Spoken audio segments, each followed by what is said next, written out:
السلام عليكم ورحمة الله وبركاته. إن الحمد لله نحمده ونستعينه ونستغفره ونؤمن به ونتوكل عليه ونعوذ بالله من شرور أنفسنا. من يهده الله فلا مضل له ومن يضلله فلا هادي له ونشهد أن لا إله إلا الله وحده لا شريك له ونشهد أن سيدنا وسندنا وحبيبنا وطبيب قلوبنا ومولانا محمدا عبده ورسوله. أما بعد فقد قال الله سبحانه وتعالى في كلامه المجيد وفي فرقانه الحميد. أعوذ بالله من الشيطان الرجيم. بسم الله الرحمن الرحيم. وأقيموا الصلاة وآتوا الزكاة واركعوا مع الراكعين.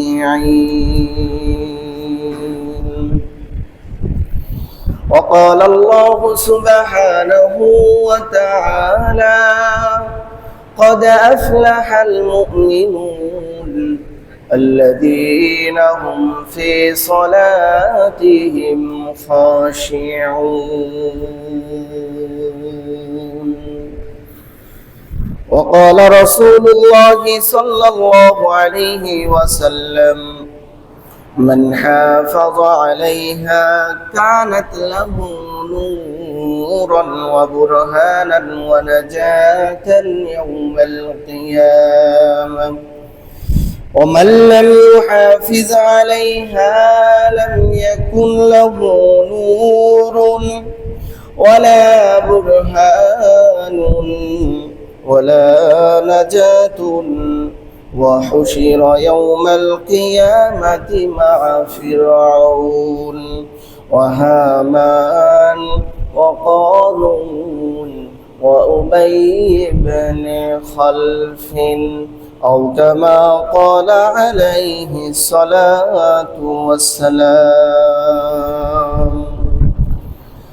قال الله سبحانه وتعالى في شان حبيبه مخبرا وآمرا: إن الله وملائكته يصلون على النبي يا أيها الذين آمنوا صلوا عليه وسلموا تسليما. اللهم صل على محمد وعلى آل محمد كما صليت على إبراهيم وعلى آل إبراهيم إنك حميد مجيد. اللهم بارك على محمد وعلى آل محمد كما باركت على إبراهيم وعلى آل إبراهيم إنك حميد مجيد. لا إله إلا الله، لا إله إلا الله، لا إله ইলাহা ইল্লাল্লাহ লা ইলাহা ইল্লাল্লাহ লা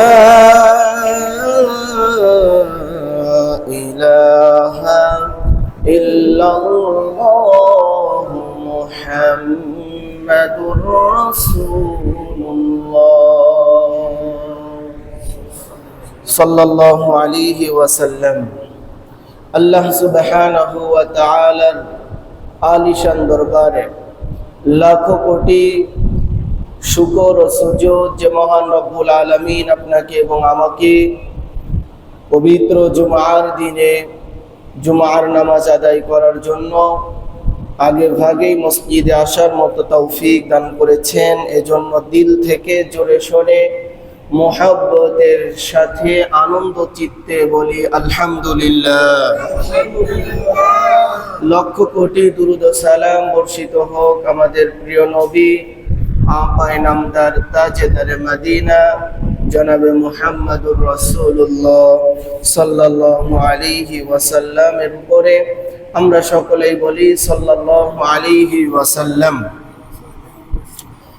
সম্মানিত হাজিরিন, আল্লাহ পাক রব্বুল আলামিন এই দুনিয়ার মধ্যে যতগুলো মাখলুক সৃষ্টি করেছেন, এই মাখলুকগুলো সৃষ্টি করার মধ্যে তাদের মধ্যে শ্রেষ্ঠত্ব দান করেছেন আল্লাহ রব্বুল আলামিন আদম সন্তানদেরকে।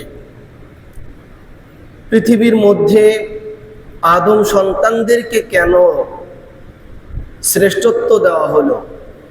তাদের শক্তির কারণে নয়, তাদের চালচলনের কারণে নয়, তাদের খাওয়া দাওয়ার জন্য নয়, বরং তাদেরকে শ্রেষ্ঠত্ব দেওয়া হয়েছে এই মানুষগুলো আল্লাহ রব্বুল আলামিনের কুদরতি পায়ে সেজদা দেয়। যেই মাখলুক রব্বুল আলামিনের কুদরতি পায়ে সেজদা দেয়, যাদেরকে সৃষ্টি করা হয়েছে আল্লাহ তাআলার গোলামি করার জন্য, সেই মানুষকে আল্লাহ রাব্বুল আলামিন শ্রেষ্ঠত্ব দান করেছেন। বলি সুবহানাল্লাহ। একজন মানুষ যখনই ইমানদার হয়, ইমানদার হওয়ার পর সর্বপ্রথম ইসলামের মধ্যে যেই অনুশাসন, যেই বিধান, যেই আমল তাকে করতে হয়, সেই আমলের নাম হলো সালাত, সেই আমলের নাম হলো নামাজ। এই নামাজ হচ্ছে ইসলামের যেই 5টি স্তম্ভ রয়েছে, এই 5 স্তম্ভের মধ্যে দ্বিতীয় স্তম্ভের নাম হলো সালাত, নামাজ কায়েম করা, নামাজ আদায় করা। এই সালাত সম্পর্কে আজ আমরা আলোচনা শুনব। আল্লাহ তাআলা যেন আমাদেরকে তৌফিক দান করেন, সকলে বলেন আমিন। সম্মানিত হাজিরিন, এই সালাত শব্দের অর্থ হলো নামাজ। আরেকটি অর্থ রয়েছে, সালাত শব্দের অর্থ কোনো একদিকে মুখ ফেরানো। অর্থাৎ আমরা যেহেতু কিবলার দিকে মুখ করে নামাজ আদায় করি, এজন্য এই ইবাদতকে সালাত করে নামকরণ করা হয়েছে। আবার আরেকটি অর্থ রয়েছে, সালাত অর্থ নিকটবর্তী হওয়া। নামাজ আদায় করার মাধ্যমে একজন ব্যক্তি তার রবের সবচাইতে বেশি নৈকট্য অর্জন করতে পারে। এজন্য এই নামাজকে সালাত করে নামকরণ করা হয়েছে। যেমন আল্লাহ তাআলা পবিত্র কোরআনুল কারীমের সূরাতুল আলাকের শেষ আয়াতে কারিমার মধ্যে আল্লাহ বলেন,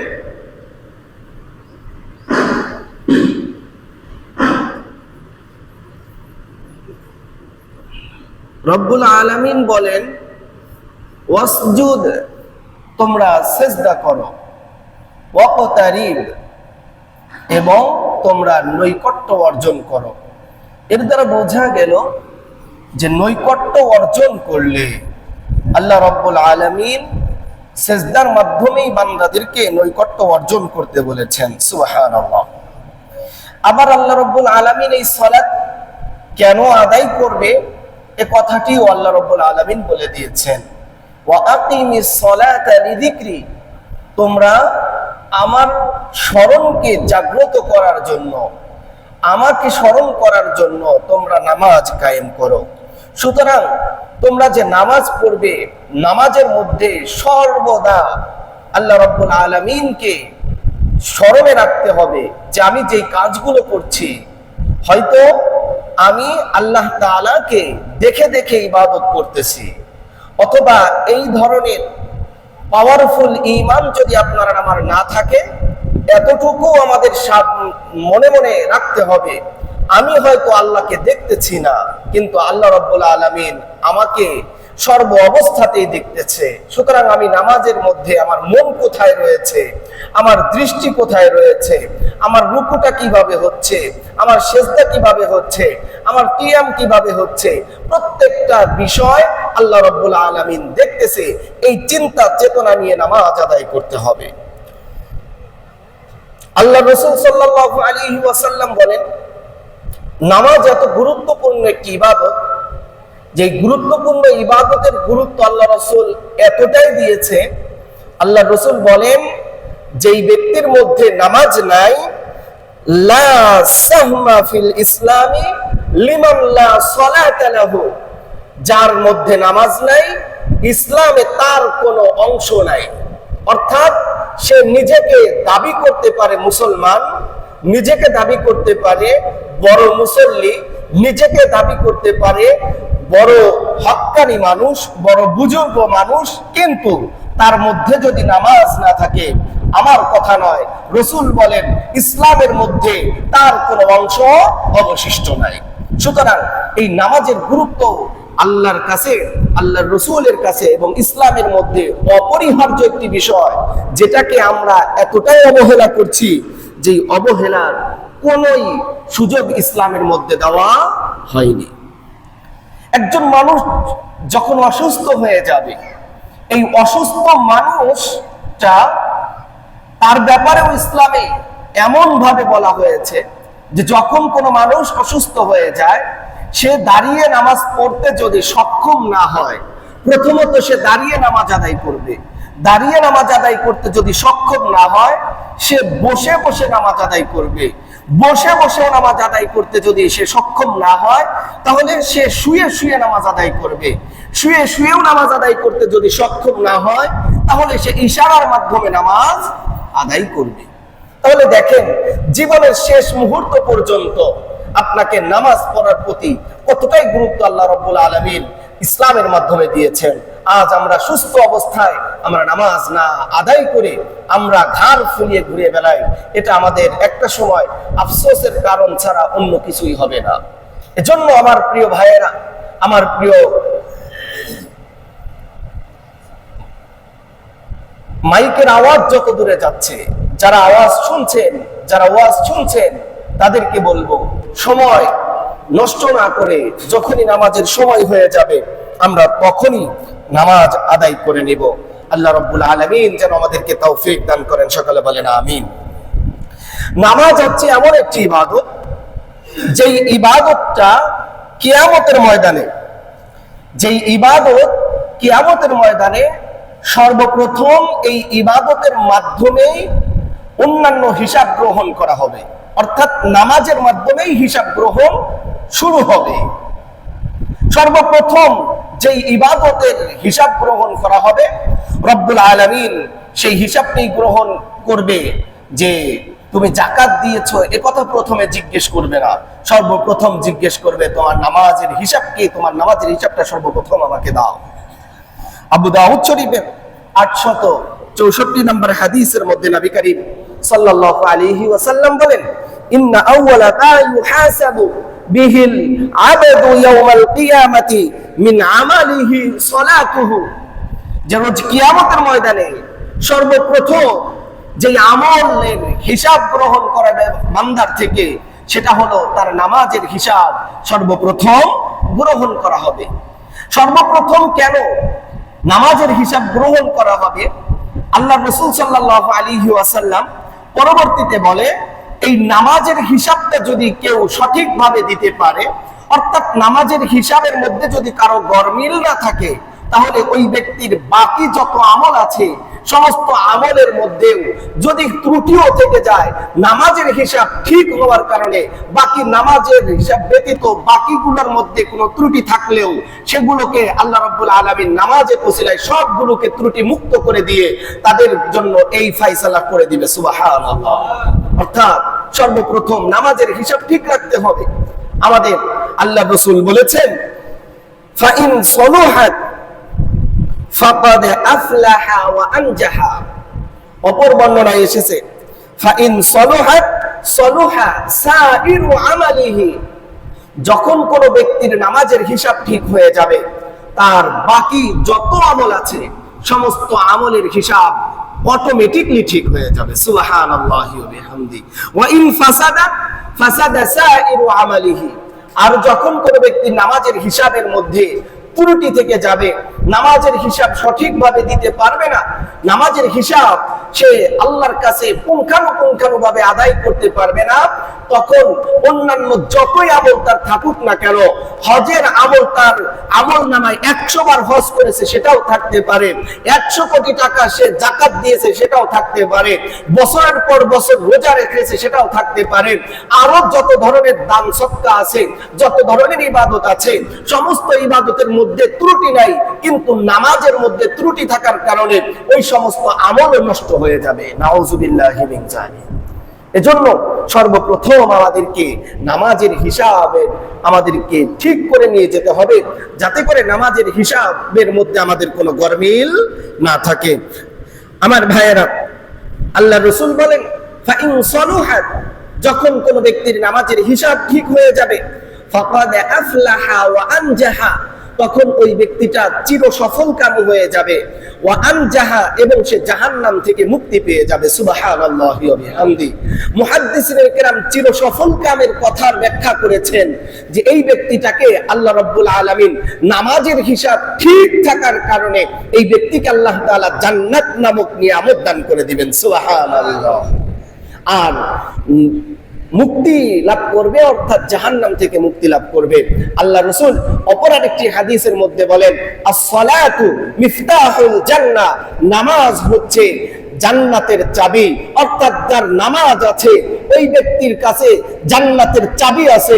যার কাছে জান্নাতের চাবি আছে, জান্নাতের চাবি দিয়ে জান্নাতের দরজার গেট খুলে, তালা খুলে সে জান্নাতে প্রবেশ করবে। সুবহানাল্লাহ।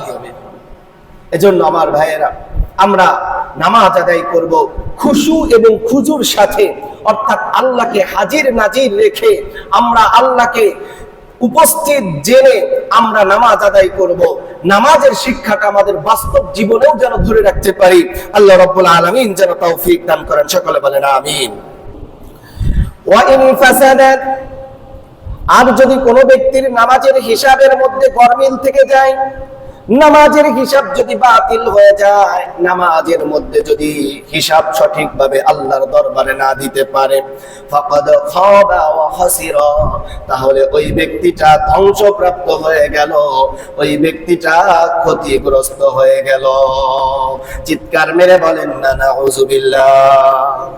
আমার ভাইয়েরা, আমরা দুনিয়ার মধ্যে সফল মনে করি ওই ব্যক্তিকে যেই ব্যক্তির লক্ষ লক্ষ কোটি কোটি টাকা রয়েছে, যার 4-5টা থেকে বাড়ি রয়েছে, যে সবচাইতে বাজারের বড় মাছটা কিনে সবচাইতে ভিআইপি ভাবে চলাফেরা করে, এই ব্যক্তিটাকে আমরা সফল মনে করি। কিন্তু রোজ কিয়ামতের ময়দানে দুনিয়ার মধ্যে দুনিয়ার মানুষটাকে সফল মনে করলে যদি তার নামাজের হিসাব রব্বুল আলামিনের কাছে দিতে না পারে, ওই ব্যক্তিটা সবচাইতে ক্ষতিগ্রস্ত, সবচাইতে ব্যর্থ প্রমাণিত হয়ে চিরস্থায়ী জাহান্নামের মধ্যে নিক্ষিপ্ত হবে। চিৎকার মেরে বলেন না নাউযুবিল্লাহ। এজন্য আমার ভাইয়েরা, আমাদেরকে যেন জাহান্নামে যেতে না হয়, এজন্য একজন পুরুষ অথবা মহিলা আমাদের উপরে যখনই ইসলামের শরিয়ার বিধান আরোপিত হচ্ছে, অর্থাৎ একজন মানুষ যখন বালেগ হচ্ছে, একজন মানুষ যখন প্রাপ্তবয়স্ক হচ্ছে, একটা মেয়ে একটা ছেলে যখন 15 বছর 12 বছরে যখন প্রাপ্তবয়স্ক হয়ে গেল, ওই ছেলের উপরে ওই মেয়ের উপরে ফরজ হলো ঈমান আনা। ঈমান আনার পরপরই যে ইবাদত করতে হবে সেই ইবাদতের নাম হলো নামাজ। নামাজ ছাড়া কোনো বিকল্প ব্যবস্থা গ্রহণ করা যাবে না। এই কথা বলা যাবে না নামাজ পড়লে কি হবে। আরে বাবা, নামাজ পড়লে কি হবে আর নামাজ না পড়লে কি হবে, এটা তো দুনিয়ার মধ্যে বসে বসে এর আসল ফায়দা পাওয়া যাবে। যারা মারা গিয়েছে তাদের যদি ব্যবস্থা থাকতো, উঠিয়ে এনে তাদেরকে জিজ্ঞেস করা আপনার বেনামাজি হওয়ার কারণে আপনার কবরে কেমন ব্যবস্থা রাখা হয়েছে। আবার একজন নামাজি মানুষ সে মারা গিয়েছে, তাকেও যদি উঠানোর ব্যবস্থা থাকতো যে আপনাকে নামাজ পড়ার কারণে কবরে কি ব্যবস্থা রাখা হয়েছে, তাহলে বোঝা যেত যে বেনামাজি তার কবরের শাস্তির বর্ণনা দিত আর নামাজি তার কবরের শান্তির বর্ণনা দিত, তাহলে বোঝা যেত। কিন্তু আল্লাহ রাব্বুল আলামিন তো আপনাকে আমাকে আকল দিয়েছে, আপনাকে আমাকে জ্ঞান দিয়েছে, বুদ্ধি দিয়েছে। বুদ্ধি দিয়ে আকল দিয়ে আমরা সব বুঝি, শুধুমাত্র ইসলামের ক্ষেত্রে দুনিয়ার সব বুঝি, কিন্তু আমরা আখিরাতের কোনো কিছুই বুঝার চেষ্টা করি না। আপনাকে যে শ্রেষ্ঠত্ব দেওয়া হয়েছে কেন? গরু, ছাগল, ভেড়া, অন্যান্য মাখলুক তারা কি আল্লাহর তাসবিহ পাঠ করে না? তারা পাঠ করে, তারা সব সময় করে। তারা তো কেউ সিজদার মধ্যে আছে, কেউ রুকুর মধ্যে আছে, কেউ কিয়ামের উপরে আছে। আর আমরা তো কখনো রুকু করি, কখনো সিজদা করি, কখনো বিভিন্ন কাজকর্মের মধ্যে লিপ্ত থাকি।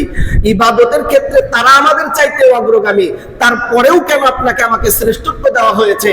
কারণ গরুর আকল নাই, কোনটা ভালো কোনটা খারাপ এটা বাছ বিচার করার আকল তার মধ্যে নাই। সে মালিকেরটাও খায়, পাশের যে মালিক থাকে তারটাও খায়। সে কখনো কখনো মালিককেও গুতা দেয়, আবার কখনো পাশে কেউ আসলে তাকেও গুতা দেয়।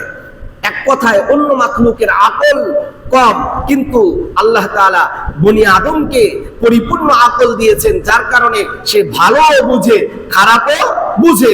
যখন তার কাছে ভালো কাজটা আসবে সে ভালোটাকে গ্রহণ করবে, খারাপটা আসলে খারাপটাকে সে অ্যাভয়েড করে চলবে। এই জন্যই তাকে শ্রেষ্ঠত্ব দেওয়া হয়েছে। সুবহানাল্লাহ, জোরে বলেন। ফেরেশতারা আপনার চাইতে আমার চাইতে বেশি আমল করে। ফেরেশতাকে আল্লাহ তাআলা যাকে যেই নির্দেশ দিয়েছে সেই ফেরেশতা সেই নির্দেশেই পালন করে। এমনকি আল্লাহ রাব্বুল আলামিন যখন আদম আলাইহিস সালাতু ওয়াস সালাম অথবা মানব জাতিকে সৃষ্টি করবে, ফেরেশতাদের সাথে যে পরামর্শ করেছিল, তখন ফেরেশতারা বলছিল যে আমরা কি আপনার তাসবিহ তাহলিল পাঠ করি না? তখন আল্লাহ তাআলা বলছিলেন আমি যা জানি, আমি যা বুঝি তোমরা তা জানো না, বুঝো না। তোমাদেরকে যা করতে বলছি তোমরা তাই করতেছো, কিন্তু আমি এমন এক জাতি বানাইতে চাই যেই জাতি আমি যেটা করেছি সেটাও করবে, আমি যেটা নিষেধ করেছি সেটাও করবে, কিন্তু তাকে আমি আকল নামক মানদণ্ড দিয়ে দিব। সে ভালো কাজ করে আত্ম উপলব্ধি করবে যে আমি ভালো কাজ করেছি, শুকরিয়া আদায় করবে। গুনাহের কাজ করার পরে অনুতপ্ত হবে, সে ভুল স্বীকার করে আমার কাছে ক্ষমা চাবে। এই ক্ষমা চাওয়ার কারণে যার মধ্যে ভুল করার এবং সঠিক করার, যার মধ্যে ভালো করার এবং খারাপ করার দুইটারই করার এবিলিটি থাকা সত্ত্বেও ভালো কাজগুলো করবে, ওই বান্দাগুলো আশরাফুল মাখলুকাত হয়ে যাবে। সুবহানাল্লাহ, জোরে বলেন।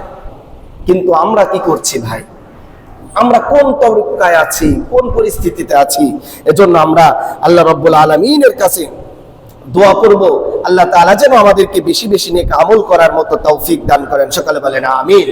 বিশেষ করে 5 ওয়াক্ত নামাজ যেন আমাদেরকে জামাতের সাথে পড়ার মতো তৌফিক এনায়েত করেন। সকলে বলি আমিন। সুনানে আবু দাউদের 425 নম্বর হাদিসের মধ্যে নবী করিম সাল্লাল্লাহু আলাইহি ওয়াসাল্লাম বলেন, খামসু সালাওয়াতিন, 5 ওয়াক্ত নামাজ, ইফতারাদাহুন্নাল্লাহু তাআলা, আল্লাহ রাব্বুল আলামিন এই 5 ওয়াক্ত নামাজকে উম্মতে মুহাম্মাদের উপরে ফরজ করেছেন। মান আহসানা ওযুআহুন্না, যেই ব্যক্তিটা অতি সুন্দরভাবে ওযু করবে, উত্তম ভাবে ওযু করবে, ওয়াসাল্লাহুন্না এবং 5 ওয়াক্ত নামাজ আদায় করবে, লিওয়াক্তিহিন্না সময় মতো নামাজ আদায় করবে, ওয়া আতাম্মা রুকুআহুন্না 5 ওয়াক্ত নামাজের মধ্যে সে সুন্দরভাবে পরিপূর্ণভাবে রুকুগুলো আদায় করবে, ওয়া খুশুআহুন্না এবং আল্লাহ তাআলাকে হাজির নাজির রেখে খুশু এবং খুজুর সাথে নামাজ আদায় করবে। এইভাবে যদি কোনো ব্যক্তি নামাজ আদায় করতে পারে, কানাল্লাহু আলাল্লাহি আহদুন, এইভাবে কোনো ব্যক্তি নামাজ আদায় করলে ওই ব্যক্তির জন্য আল্লাহ তাআলার উপরে একটা দায়িত্ব চলে আসে। সুবহানাল্লাহ, জোরে বলেন। আমরা তো নামাজ আদায় করি, সুন্দরভাবে ওযু করব, সুন্দরভাবে রুকু করব, সময় মতো নামাজ আদায় করব, সুন্দরভাবে সিজদা দিব, সুন্দরভাবে কিয়াম করব। এভাবে যদি আমরা নামাজ আদায় করতে পারি, আল্লাহর উপর একটা দায়িত্ব চলে আসে। কি দায়িত্ব? আইয়াগফির লাহু, ওই ব্যক্তিকে মাফ করে দেওয়াটা তখন আল্লাহর দায়িত্ব হয়ে যায়। সুবহানাল্লাহ।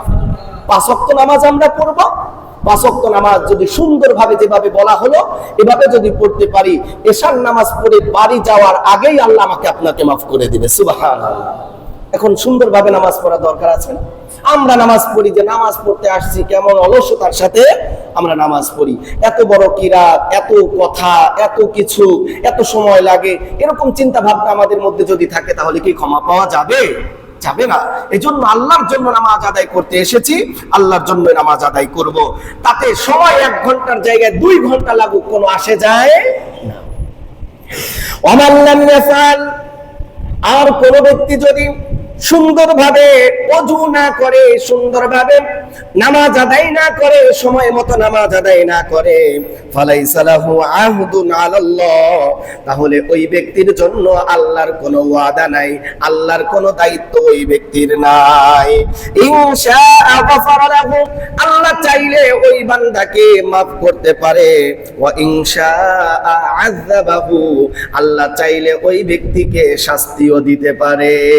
কিন্তু কোন ব্যক্তি যদি সুন্দরভাবে ওযু করে, সময় মতো নামাজ আদায় করে, রুকু করে, সিজদা করে, ওই ব্যক্তিকে আল্লাহ মাফ করে দিবে। এই ওয়াদাটা কার? আল্লাহ ওয়াদা করে নিয়েছেন। এজন্য আমাদের সব সময় আল্লাহকে রাজি খুশি করার জন্য নামাজ আদায় করব। আল্লাহ তৌফিক দান করেন। সকলে বলেন আমিন।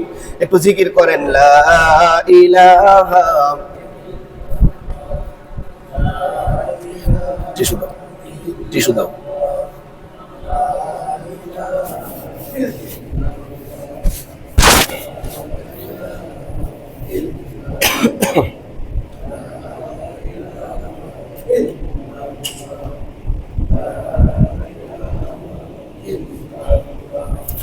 লা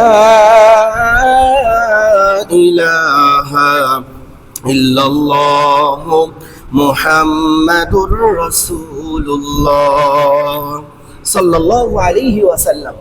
সম্মানিত হাজিরিন, তাহলে আমরা যদি সুন্দরভাবে নামাজ আদায় করি তাহলে আমাদেরকে মাফ করে দিবেন। ক্ষমার ঘোষণা দিয়েছেন কে? আল্লাহর কাছ থেকে আমরা ক্ষমা চাই কি চাই না? ক্ষমা পাওয়ার জন্যই তো কত কান্নাকাটি করি, ক্ষমা পাওয়ার জন্যই তো না খেয়ে রোজা রাখি, ক্ষমা পাওয়ার জন্যই তো সেই রাতের বেলায় ঘুমকে হারাম করে দিয়ে আমরা নামাজ আদায় করি, ক্ষমা পাওয়ার জন্যই তো সব সময় হারামও আছে হালালও আছে। হালাল যদি ইনকাম করতে যাই কষ্ট হয়, হারাম করতে গেলে হালালের চাইতে কষ্ট কম হয়। তারপরেও আমরা হারামকে বাদ দিয়ে কষ্ট বেশি হওয়া সত্ত্বেও হালালকে গ্রহণ করি। কেন? যাতে করে আল্লাহ আমাকে মাফ করে দেয়। এখন সেই মাফটা পাওয়া যাবে আমরা যদি 5 ওয়াক্ত নামাজ আদায় করি। আল্লাহ যেন আমাদেরকে মাফ করে দেন, আমাদের নামাজগুলো যেন কবুল করেন। আমরা সকলে বলি আমিন। মুসনাদে আহমদের 6576 নম্বর হাদিসের মধ্যে নবী করিম সাল্লাল্লাহু আলাইহি ওয়াসাল্লাম বলেন, মান হাফাযা আলাইহা কানাত লাহু নূরান ওয়া বুরহানান ওয়া নাজাতান ইয়াউমাল কিয়ামা। যেই ব্যক্তিটা 5 ওয়াক্ত নামাজ যথাযথভাবে আদায় করবে, 5 ওয়াক্ত নামাজ যথাযথ হক আদায় করে নামাজ আদায় করবে, এই নামাজটা রোজ কিয়ামতের দিন তার জন্য নূর হয়ে যাবে। ওই ব্যক্তির জন্য তার ঈমান এবং ইসলামের ব্যাপারে দলিল হয়ে যাবে এবং তার জন্য কিয়ামতের ময়দানে নাজাতের ওসিলা হয়ে যাবে। সুবহানাল্লাহ, জোরে বলেন। এজন্য আমাদেরকে নামাজ আদায় করলে 3টা পুরস্কার আমাদেরকে দিবে। এই নামাজটা আমাদের জন্য নূর হয়ে যাবে। অর্থাৎ রোজ কিয়ামতের ময়দানে আমাদের অন্ধকারের মধ্যে আলোর দরকার আছে না নাই? আল্লাহ রাসূল সাল্লাল্লাহু আলাইহি ওয়াসাল্লাম আরেকটি হাদিসের মধ্যে বলেছেন যে কিয়ামতের পর্যন্ত, আদম আলাইহিস সালাতু ওয়াস সালাম থেকে কিয়ামত পর্যন্ত যত নবী রাসূল আছে, যত উম্মত আছে, সমস্ত উম্মতদেরকে এক জায়গায় একত্রিত করা হবে। এক জায়গায় একত্রিত করার পরে আল্লাহর রাসূলকে সাহাবা ইকরাম জিজ্ঞেস করলেন।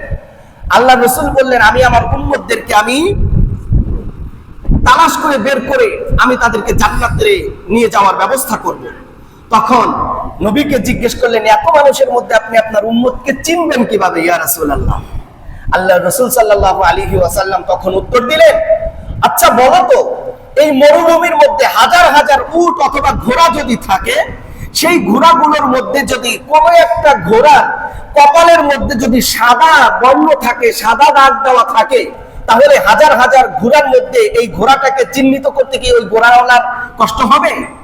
ঠিক তেমনি ভাবে যেই উম্মতেরা 5 ওয়াক্ত নামাজ সুন্দরভাবে আদায় করবে, ওই ব্যক্তিদের যেই সমস্ত অজুর অঙ্গ রয়েছে, রোজ কিয়ামতের ময়দানে এই অজুর অঙ্গগুলো, সিজদার অঙ্গগুলো জল জল জল জল করে উজ্জ্বল হতে থাকবে। আর আমি তাদেরকে হাতে ধরে তাদেরকে কোটি কোটি লক্ষ লক্ষ মানুষের মধ্যে থেকে বের করে জান্নাতে নিয়ে যাব। সুবহানাল্লাহ। আল্লাহর রাসূলের কথা সত্য নাকি মিথ্যা? এই কথার প্রমাণ যদি কোনো ব্যক্তি নামাজ সুন্দরভাবে পড়ে, তাহলে তার জন্য তার নামাজ নূর হবে, আলো হবে, উজ্জ্বল হয়ে যাবে। সুবহানাল্লাহ। অবুরহানান এবং দলিল হয়ে যাবে। জাহান্নাম থেকে মুক্তি পাওয়ার জন্য আল্লাহর কাছে বলবে, আল্লাহ আমার উম্মত এই দেখেন নামাজ আদায় করেছে, যার কারণে তার এত নূর। ওয়ানাজাতান ইয়াউমাল কিয়ামা ওয়া মান লাম ইউহাফিজ আলাইহা, আর যেই ব্যক্তিটা 5 ওয়াক্ত নামাজ সুন্দরভাবে আদায় করবে না, লাম ইয়াকুন লাহু নূরুন ওয়ালা বুরহানুন ওয়ালা নাজাতুন, ওই ব্যক্তির জন্য নামাজ তার জন্য নূরও হবে না, দলিলও হবে না, আবার রোজ কিয়ামতের দিন এই নামাজ তার জন্য নাজাতের ওসিলা হবে না। নাউযুবিল্লাহ। জোরে কর। নামাজ আমি না পড়লে আমার নামাজ কি আমার দলিল হবে? আরে ভাই, আমার পকেটে টাকা থাকলেই না আমি কিছু কিনে খাইতে পারবো। আর আমার পকেটে যদি টাকা না থাকে, তাহলে আফসোস করা ছাড়া উপায় আছে? আমার নামাজ যদি আমার থাকে, তাহলে আমার নামাজটাই আমার জন্য কি হবে? দলিল হবে, নূর হবে, আমার জন্য নাজাতের ওসিলা হবে। নামাজই নাই, কি এর দলিল আর কি এর নূর আর কি এর কি? এজন্য নামাজ পড়ার দরকার আছে না নাই? সবাই পড়বো তো ইনশাআল্লাহ। আর কি বলে শুনেন, আল্লাহর রাসূল বলেন, নামাজ পড়বা না, দরকার নাই, ঠিক আছে, তোমার যেমন চাইতেছে তুমি করো। নামাজ না পড়লে বলেন তো, ফিরাউন ইসলামের শত্রু নাকি বন্ধু? হামান শত্রু না বন্ধু? আবু জাহেল, উবাই ইবনে খালদ, এরপরে নমরুদ, এরা সবাই কি ইসলামের শত্রু এবং কাট্টা কাফের, এবং এরা যে জাহান্নামী, এর ব্যাপারে কারো কোনো সন্দেহ আছে? নাই। আল্লাহর রাসূল বলেন, ওয়া হুশিরা ইয়াউমাল কিয়ামা, যারা নামাজ পড়বে না, বেনামাজিদের হাসর এবং নাসর হবে মা ফিরাউন, ফিরাউনের সাথে, ওয়া হামান, হামানের সাথে, ওয়া কারুন, কারুনের সাথে, ওয়া উবাই ইবনে খালফিন, এবং উবাই ইবনে খালফের সাথে। নাউযুবিল্লাহ। তাহলে ফিরাউন, হামান, কারুন, উবাই ইবনে খালফ, আবু জাহেলের দল, এরা থাকবে জান্নাতে নাকি জাহান্নামে? জাহান্নামে যদি থাকে, তাহলে বেনামাজির হাসর নাসর যদি তাদের থাকে, বেনামাজিরও জায়গা কোথায় হবে? জাহান্নামে। এখন আমরা কি কেউ জাহান্নামে যেতে চাই? আমরা কেউ জাহান্নামে যেতে চাই না। এজন্য আমরা সবাই আল্লাহ রাব্বুল আলামিনের কাছে দোয়া করব এবং নিজেরা সব সময় আমল করব। আল্লাহ রাব্বুল আলামিন যেন আমাদেরকে 5 ওয়াক্ত নামাজ জামাতের সাথে পড়ার মতো তৌফিক এনায়েত করেন। আমরা সকলে বলি আমিন। 5 ওয়াক্ত নামাজ আদায় করলে কি হবে? 5 ওয়াক্ত নামাজ যদি কোনো ব্যক্তি সঠিকভাবে আদায় করে, নামাজ ওই ব্যক্তিকে কোনো খারাপ কাজের মধ্যে লিপ্ত হতে দিবে না। এটা আমার কথা নয়, এই কথাটা স্বয়ং রব্বুল আলামিন সূরাতুল আনকাবুতের 45 নম্বর আয়াতের মধ্যে আল্লাহ রব্বুল আলামিন বলে দিয়েছেন। সুবহানাল্লাহ। জোরে কান। আল্লাহ রব্বুল আলামিন বলেন, উতলু মা উহিয়া ইলাইকা মিনাল কিতাবি ওয়া আকিমিস সালাত। হে নবী, আপনার উপরে যেই কিতাবের ওহী নাজিল করা হয়েছে, এই কিতাবের ওহী যে নাজিল করলাম এই কিতাব আপনি আপনার উম্মতদের কাছে তেলাওয়াত করে শোনান। ওয়া আকিমিস সালাতা, এবং আপনি নামাজ কায়েমা করুন, নামাজ সঠিকভাবে আদায় করুন। কেন নামাজ আদায় করবেন? ইন্নাস সালাতা তানহা আনিল ফাহশাই ওয়াল মুনকার। কারণ হলো এই নামাজ যদি সঠিকভাবে আপনি আদায় করতে পারেন তাহলে এই নামাজ আপনাকে যাবতীয় অশ্লীল অপকর্ম, বেহায়াপনা, সমস্ত গুনাহের কাজ থেকে বিরত রাখবে। সুবহানাল্লাহ, জোরে কর। ঘোষণাটা কার? আল্লাহর। এখন আমরা নামাজও পড়ি, গুনাহের কাজও করি। তাহলে বোঝা গেল কি কোরআন সত্য নাকি আমাদের কাজকর্ম সত্য? আমাদের নামাজ যদি নামাজের মতো হতো, আমাদের নামাজিরা কখনো গুনাহের কাজে জড়িত হতে পারতো না। বোঝা যাচ্ছে আমাদের নামাজ সঠিকভাবে হচ্ছে না। আরো সুন্দর করে নামাজ আদায় করার দরকার। আল্লাহ তৌফিক দান করেন, সকলে বলেন আমিন। আমার ভাইয়েরা, যদি কোনো ব্যক্তি নামাজ সঠিকভাবে আদায় করে, আল্লাহ রাব্বুল আলামিন বলেন وَأْمُرْ أَهْلَكَ بِالصَّلَاةِ وَاصْطَبِرْ عَلَيْهَا لَا نَسْأَلُكَ رِزْقًا نَحْنُ نَرْزُقُكَ وَالْعَاقِبَةُ لِلتَّقْوَى। আল্লাহ রাব্বুল আলামিন নবীকে ডাক দিয়ে বলেন, ও আমার নবী, ওয়া'মুর আহলাকা বিস-সালাত, আপনি আপনার পরিবারকে নামাজ পড়ার প্রতি নির্দেশ প্রদান করুন। ওয়াস্তাবির আলাইহা, এবং শুধুমাত্র ফ্যামিলিকে নির্দেশ দিবেন নামাজ পড়ার ব্যাপারে। বিষয়টি এমন নয়, নিজেও এই নামাজের উপরে আপনি প্রতিষ্ঠিত থাকুন। লা নাসআলুকা রিজকা, নামাজ পড়তে গিয়ে যদি রিজিকের ব্যবস্থা করা ছুটে যায় তাহলে বোঝা গেল আমরা অনেকেই মনে করি যে রিজিক নষ্ট হয়ে গেল। নামাজ পড়তে যদি না যাইতাম কাস্টমার বেশি আসতো, বেচা কিনা বেশি হইতো। নামাজ পড়তে গেলাম কেন, কাস্টমার ছুটে গেল, ব্যবসাও হইল না। চিন্তা ভাবনা এমন করি কি করি না? আল্লাহ বলেন না, লা নাসআলুকা রিজকা, আপনি নামাজ আদায় করবেন, ফ্যামিলিকে নামাজ আদায় করতে বলবেন। লা নাসআলুকা রিজকা, আমি আপনার কাছে রিজিক চাই না। নাহনু নারযুকুক, বরং আমি তো আপনাকে রিজিক দেই। নাকি বলেন রিজিক দেয় কে? জোরে বলেন। ব্যবসা, চাকরি দেয়? চাকরি কোনো কিছুতে রিজিক দেয় না, রিজিক দেয় আল্লাহ। সুতরাং যে আল্লাহকে রাজি খুশি করে আমি ব্যবসা করব, চাকরি করব, দুনিয়ার সব কাজ করব, এখন আল্লাহকে নারাজ করে চাকরি করা আপনার জন্য জায়েজ নাই, আল্লাহকে নারাজ করে ব্যবসা করা জায়েজ নাই, আল্লাহকে নারাজ করে দুনিয়ার কোনো কাজ করা আপনার জন্য জায়েজ হবে। খুব খেয়াল করতে হবে। আল্লাহ আমাদেরকে রিজিক দেয়, এজন্য আমাদের ফ্যামিলিকে এবং আমাদেরকে সবাইকে নামাজ পড়ার দরকার আছে না নাই? আল্লাহ তাআলা অন্য আয়াতের মধ্যে বলেন, ইয়া আইয়ুহাল্লাযীনা আমানু, হে আমার ঈমানদার বান্দারা, উ আনফুসাকুম ওয়া আহলিকুম নারা, তোমরা নিজেকে জাহান্নাম থেকে মুক্তি করো, নিজেকে জাহান্নাম থেকে বাঁচাও এবং তোমার পরিবার পরিবর্গ যারা আছে তাদেরকেও জাহান্নাম থেকে রক্ষা করো। আমার ভাইয়েরা, আমরা অনেকেই মনে করি যে সন্তান এখনো ছোট রয়েছে, তাকে নামাজ পড়ার নির্দেশ দেব কেন? সন্তান এখনো 5, 6, 7, 8, 10 বছর, 12 বছর হয়ে গিয়েছে, এখন আমি তাকে নির্দেশ দিলে তার চেহারা ভেঙে যাবে, ঘুম ভালো হবে না, মাথা ব্যথা শুরু হবে। আল্লাহ রাসূল সাল্লাল্লাহু আলাইহি ওয়াসাল্লাম এই কথাটি আবু দাউদ শরীফের 495 নম্বর হাদিসের মধ্যে বলেন, কখন থেকে তোমাদের সন্তানগুলোকে তোমরা নামাজের নির্দেশ দিবা, এই ব্যাপারটা আল্লাহর রাসূল এই হাদিসের মধ্যে ক্লিয়ার বলে দিয়েছেন। সুবহানাল্লাহ, জোরে কান।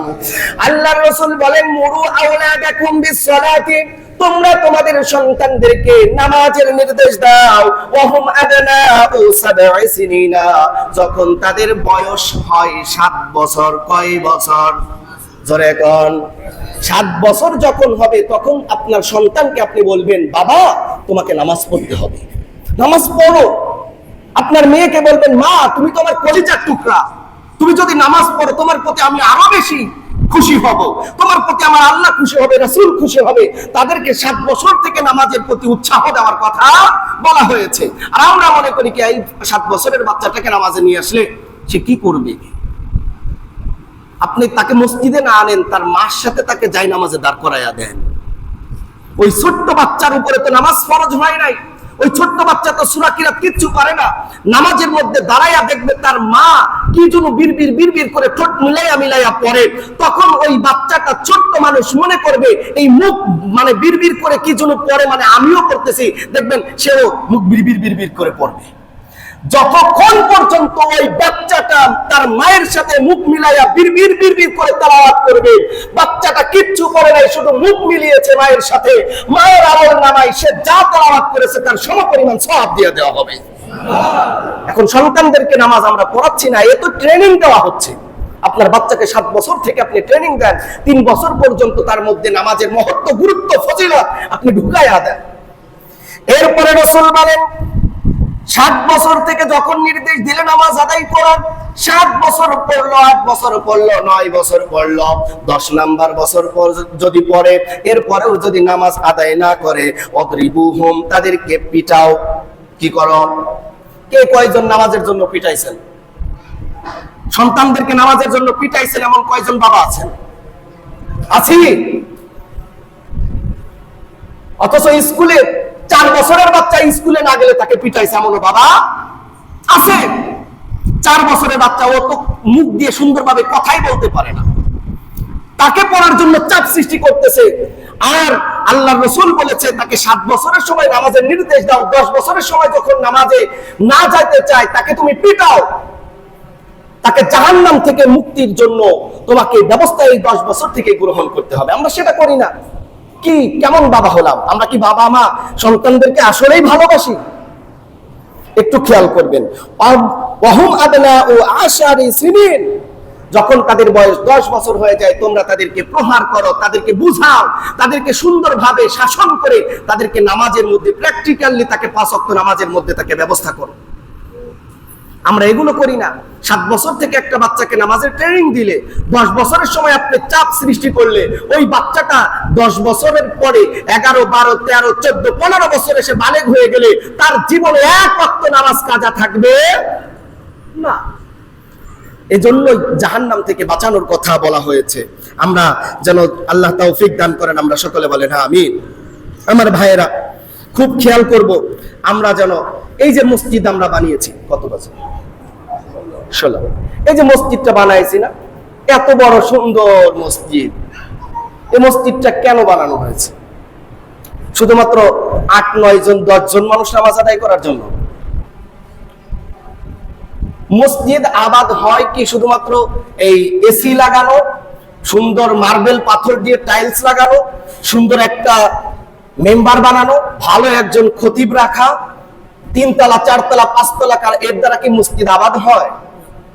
মসজিদের আবাদ কি? আল্লাহর রাসূলের জামানায় সাহাবা একরাম নামাজ পড়তেন, বৃষ্টি হলে তারা সেজদা দিলে তাদের কপালে কাদা লেগে যেত। তাদের মসজিদ ছিল ভাঙ্গাচোরা, তাদের ঈমান ছিল বড় মজবুত। আর আমাদের মসজিদ জাঁকজমকপূর্ণ, আমাদের মসজিদের মধ্যে কোনো ময়লা নাই, আমাদের মসজিদের মধ্যে গরমের তো কোনো ক্লেশই নাই। এমনকি আমাদের মসজিদে সামনে এসি লাগানো হবে, বিভিন্ন জায়গায় আরো অত্যাধুনিক ব্যবস্থা রয়েছে। অথচ আমাদের সেই সময়ের ভাঙ্গা চোরা মসজিদে মুসল্লির অভাব হইতো না, আর আমাদের সুন্দর জাঁকজমকপূর্ণ সুন্দর ব্যবস্থাপনা থাকা সত্ত্বেও আমরা মুসল্লি খুঁজে পাই না। তাহলে এত বড় মসজিদ আমরা কেন বানাইলাম?